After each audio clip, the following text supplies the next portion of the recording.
بسم اللہ الرحمن الرحیم۔ بعض لوگ نماز پڑھتے رہتے ہیں اور اپنی نظر جو ہے ادھر ادھر اسی طریقے سے جو ہے دیکھتے رہتے ہیں، گھڑی پر دیکھتے رہتے ہیں۔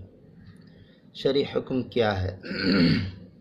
جواب اس کا یہ ہے کہ دوران نماز گھڑی دیکھنے اور سمجھنے سے نماز فاسد نہیں ہوتی، مگر یہ عمل فقہا نے مکروہ لکھا ہے، کیونکہ یہ ایسے عمل میں مشغول ہونا ہے جو اعمال نماز میں داخل نہیں۔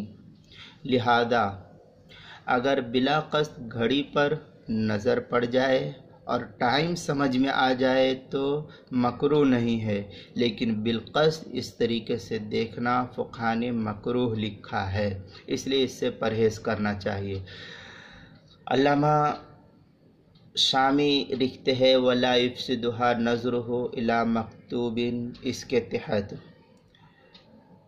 رد المحتار جلد نمبر 2 صفحہ نمبر 397 اور 398، باب ما يفسد الصلاة وما يكره فيها، مطلب اذا قرأ قوله تعالی، اس کے تحت اسی طریقے سے حاشیۃ الطحطاوی علی مراقب الفلاح صفحہ نمبر 187، جدید فقہی مسائل پہلی جلد صفحہ نمبر 138، اسی طریقے سے محقق و مدلل جدید مسئلہ اس کے پہلی جلد صفحہ نمبر 129، کتاب الصلاۃ، دوران نماز گھڑی پر نظر کرنا مکروہ ہے، مسئلہ نمبر 67۔